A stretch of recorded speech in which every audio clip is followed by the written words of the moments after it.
Hey everybody, it's Miss Piper here. Today's watercolor project is a skyline silhouette with drips and splatters, and it should be a lot of fun to play with.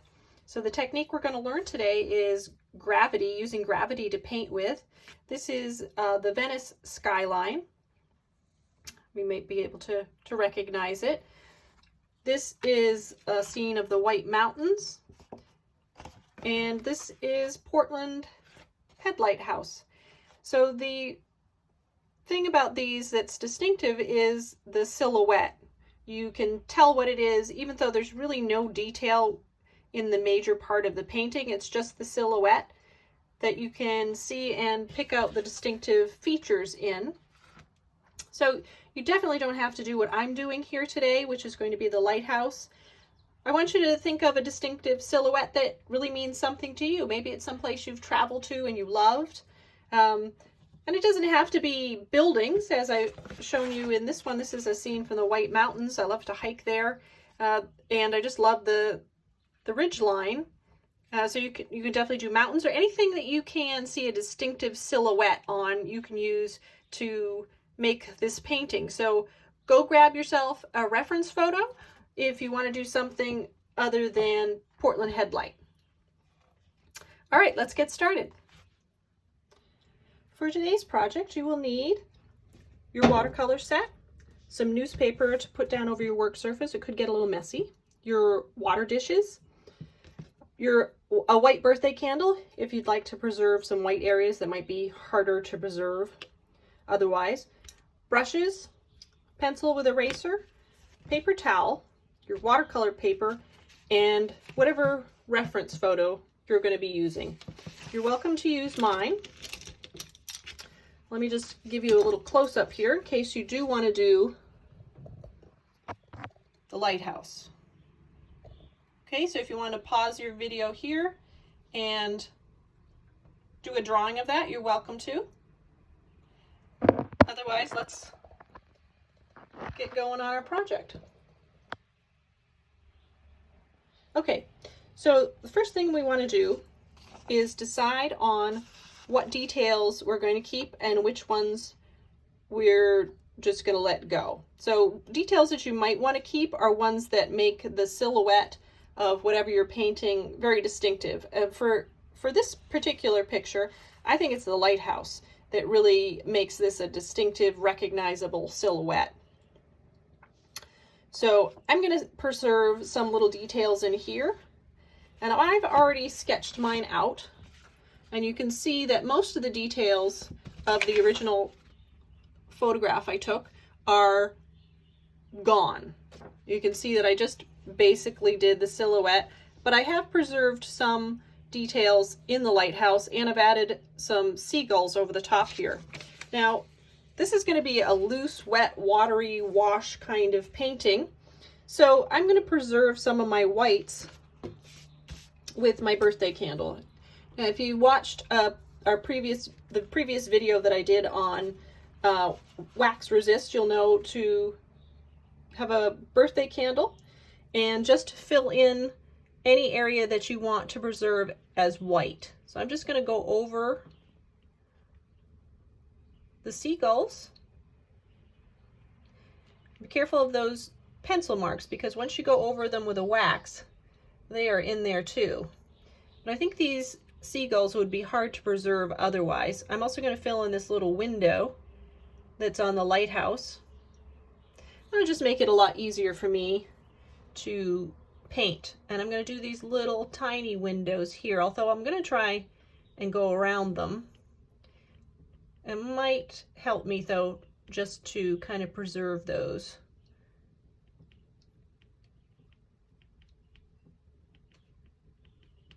Okay, so I think those are the only areas that I'm going to preserve with the birthday candle. And I'm going to wet down all my paints. Put a good amount of water on each one. This helps to soften the paint up before I start painting.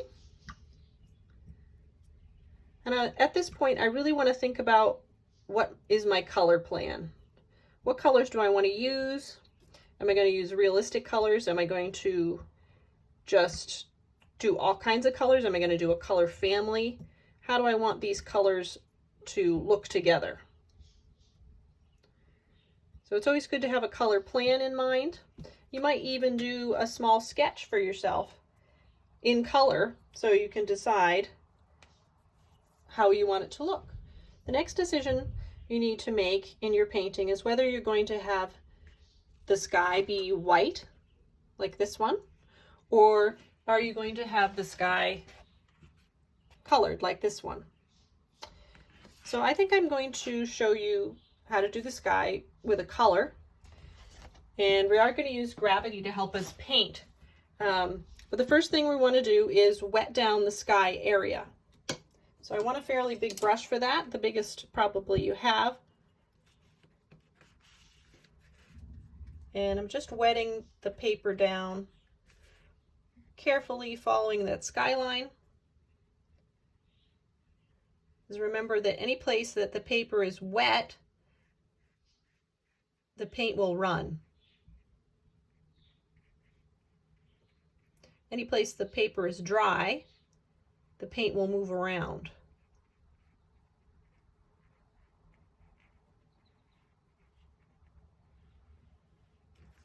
And if you're having trouble seeing where the water is, you can tilt it.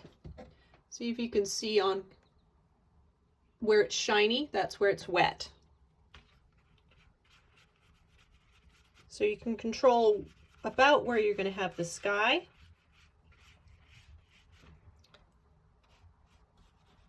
By controlling where the water is.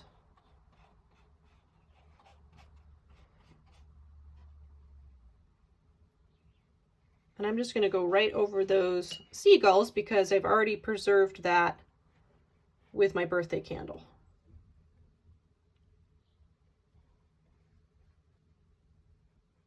It's really helpful to keep tilting that paper so you can see the shiny areas are the wet areas. Anything that's matte and dull, you know it doesn't have enough water on it. So this, as you recall, is the wet on wet technique that you learned. We're going to use quite a few techniques today that you've already learned. We're bringing quite a few of them together here in this project. And we're also going to add gravity. Gravity is going to help us paint today. So some of your paper over here may have dried a little bit, so go back and just quickly wet it down again if it's dried. Make sure you have your paper towel ready. And any color mix that you might want to do depending on what color you want your sky to be. I'm going to use this blue here to start with for my skyline. And I'm putting in a really wet, watery wash. It's got a lot of pigment in it. And I have a lot of it. So I want to go across the whole skyline with it. Pull it up a little bit. I'm going to do the same over here. Following my pencil line to guide me.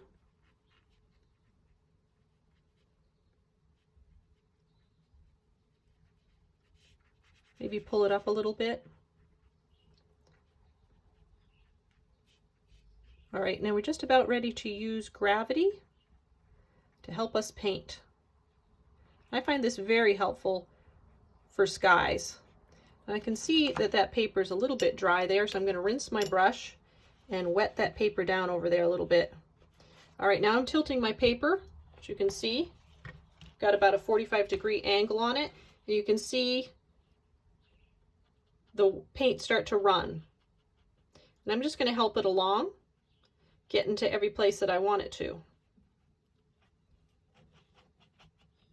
I may have to add more paint. I might have to add more water, depending on the look I want.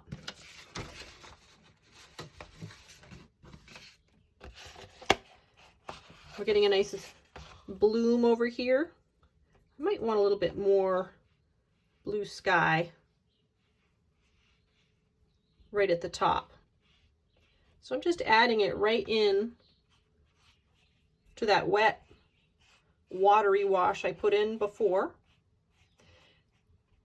I'm going to start to see some little clouds. Do you see how it's starting to drip off? I kind of like the way that looks, so I might want to preserve it and put it down flat now. So you have to decide at what point you want to lay it back down and you like the way it looks. Now you may want to clean that brush and come back in with a smaller brush. Make sure you wet your brush down first.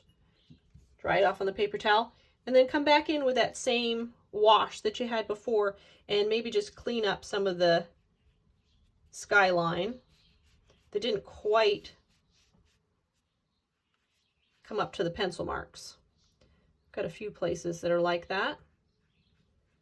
Just adding a little bit more paint so we have that definitive skyline that makes whatever scene you're doing really distinctive. I could still add more paint at this point. If I didn't like the way it looked, I could also subtract the paint out. I can just clean my brush, dry it off on my paper towel, and then I can stick my brush in it and pull up some of that paint if I didn't like it. If I thought that didn't look good, I can kind of just fix it that way. There's a lot of water at the top here. If I wanted to soften that, I could just keep pulling out the water and softening it, softening the color. I kind of like the way it's looking.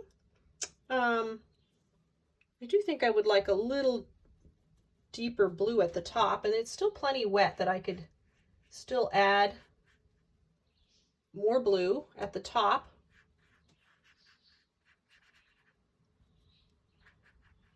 And kind of give the indication of some clouds even. And then I might use gravity the other way, helping it along. But you can see how it's starting to run down now as I tilt the paper the other direction. So I can see some watercolor bloom that's happening because we used really wet paint into a wet watery wash over the paper. Some interesting things happening there. I see I have a little line there that I don't really like too much. I go back in with a clean brush and just fix it. Excuse me. All right, I'm liking the way that's looking. So I'm going to lay it flat. And at this point, we really want this piece to dry. So if you want to, you can simply wait for it to dry, or you can use a hairdryer. I have a hairdryer that's just for painting, as you can probably tell. So I'm going to pause the video here and dry my painting.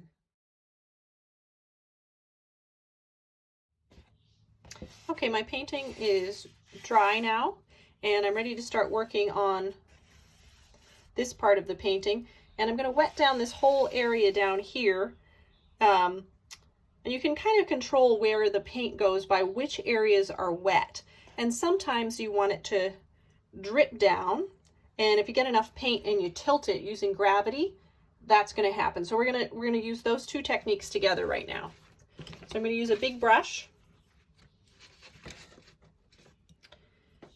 And I'm not going to wet down the areas up here that I want to be distinctive and not lose their detail. So I'm only going to wet down the lower half of this where I want it to be loose and watery. So the top half is going to be a dry paper with a somewhat wet wash. And the bottom half is going to be wet into wet. We're going to use gravity. We're going to tilt our paper and hopefully we'll get some nice drips going on. But I'm not going to do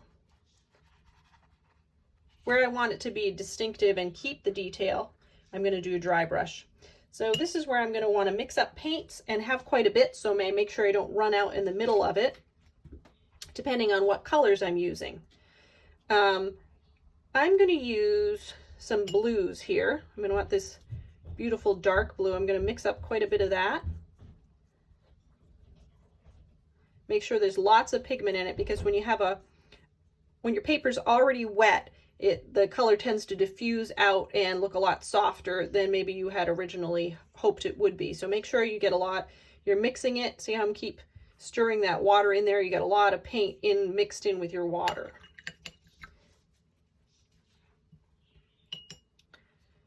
And let's see what other colors. That's a pretty blue. I might use a little bit of that. Make sure that's nice and wet.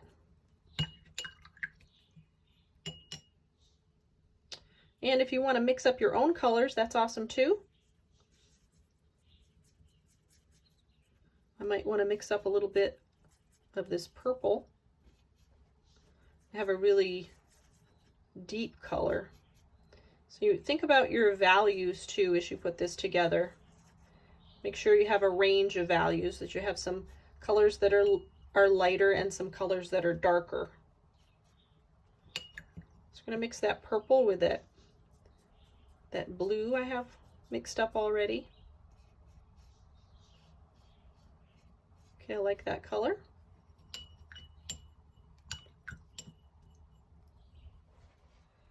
So if you made your color decisions and mixed up whatever colors you think you might like to use, that you have a color plan, and start from one side and work your way across. You probably are going to have to re-wet your paper in here as you work. So just keep that in mind. You may have to change your water quite often as well, because we're using a lot of paint here.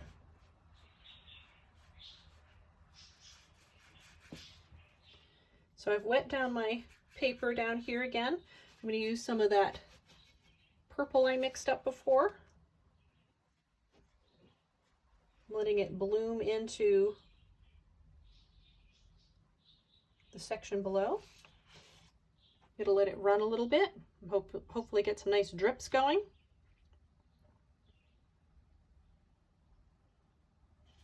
And if I don't like it, or I want to help it along a little bit, I'm going to clean my brush, dry it off. I'm not crazy about that particular line.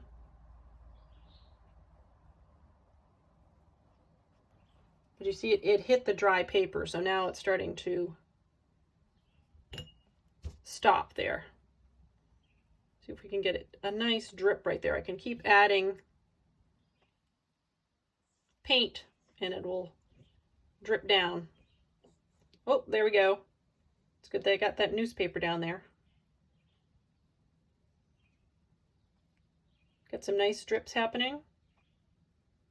And if you get some little splatters, don't worry about it. That's part of the charm of this picture. All right, I think I'm happy with that. I'm going to lay it flat and move on. And this is the first wash we're putting in, so don't worry too much about the intensity of color. We're sort of color mapping and blending the color, trying to get it to run a little bit. Re-wetting my paper where I want it to run. I really want it to come down far here. And so the next color I'm going to bring in, I think, is maybe pink. So I'm really mixing up a lot of water and a lot of paint. Really spending some time mopping up that paint and dropping it in here. I'm going to tilt my paper as I do this. And if you don't get that top line perfectly, don't worry about it. We can go back and fix it later. We're more concerned with getting it to run, getting something interesting that we like. We can tilt it side to side, see what happens there. Something interesting might come out of that. Keep tilting. And again, if you're not crazy about something and you want to fix it, go back in with a fairly clean brush and just touch it again. See if you can get something else to happen that you like. Help it along. If you want it to drip off, you can help it there. I think that's pretty interesting, so I'm going to leave that. And I'm going to wet down my edge here because that kind of turned into a hard edge there. It was too dry. So I'm going to re-wet that area where I want it to be runny.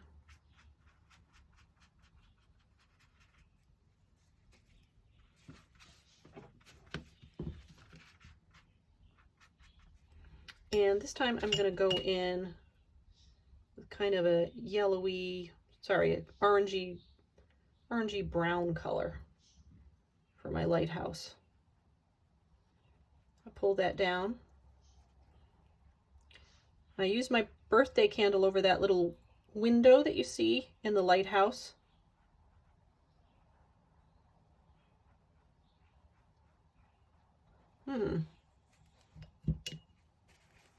Well, it didn't seem to have, there we go.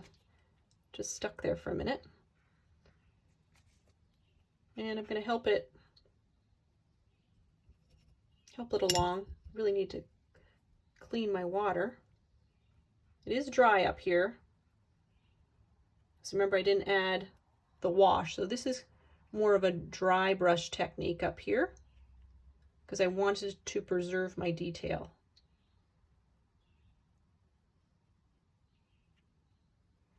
And I'm going to leave that really small detail alone right now and get back to my gravity painting down here. See if I can get something interesting to happen.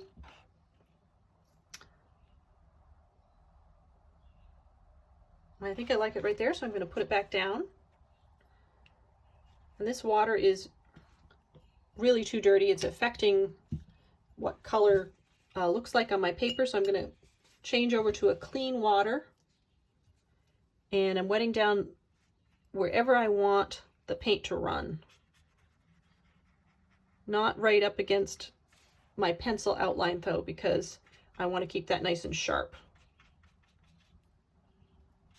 And I can kind of control where my paint's going to go by depending on where I wet it down. So I'm thinking about that outline that it's creating down here, making sure that it's interesting.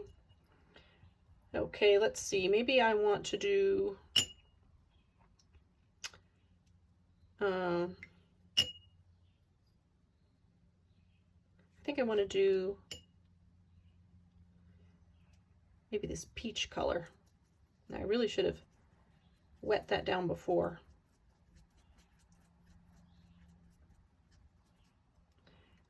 And I really got a nice bloom in here, which I want to kind of preserve.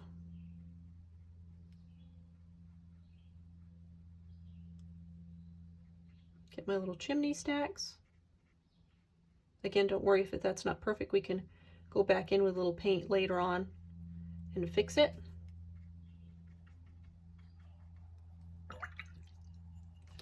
All right, clean my brush. Let's use gravity, see what happens. Got a nice bloom happening. Might want to add a little bit more color, see what happens if I can get a little more dripping going on.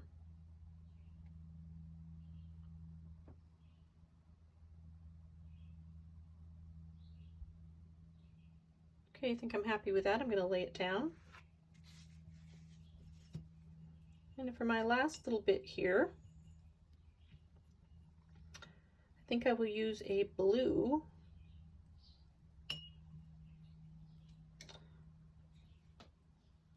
Maybe a green, maybe this green. Not sure how that's going to look next to the peach. Let's find out. It's not running, it got too dry at the end there. I'm going to wet that down again so it can run a little bit that way. Remember that you can use gravity to move that paint around wherever you want. Okay, I think I'm happy with it right there. Let it do its thing. And go back and grab my hairdryer and get this particular layer dry.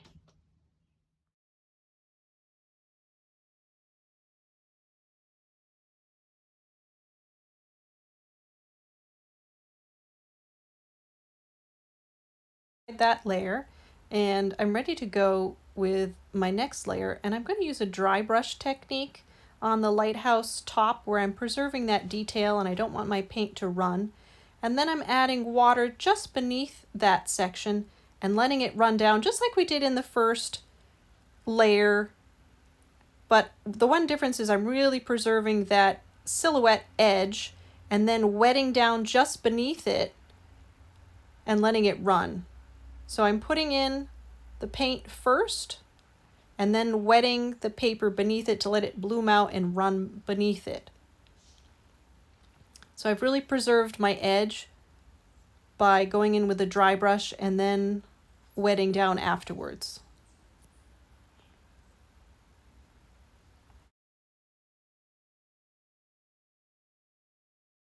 Drying this section with a hairdryer to make sure it's completely dry before I move on.